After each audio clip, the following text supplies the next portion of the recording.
जंगल में आज अदालत लगी है। बकरी जज बन गई है। उसने चश्मा पहना और कहा, अदालत खेल नहीं, इंसाफ है। भेड़िया हांफता हुआ अदालत में आया। कहा, मुझे गलत इल्जाम दिया गया है। मैंने मुर्गा नहीं खाया। तभी मुर्गा चिल्लाता हुआ आया। उसने कहा, मेरे 3 चूजे गायब हैं। ये भेड़िया उन्हें निगल गया।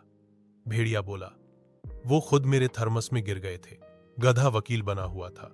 उसने कहा, अगर थर्मस चिकन फ्लेवर का हो तो चूजे खुद भी गिर सकते हैं। सारे जानवर हौंसने लगे। बकरी ने गाजर वाला हथौड़ा उठाया और जोर से बजाया। कहा, अदालत में शांति हो। फैसला यह है, भेड़िया 1 हफ्ता सिर्फ घास खाएगा और मुर्गा जंगल टीवी पर लेक्चर देगा। चूजे कैसे बचाएं?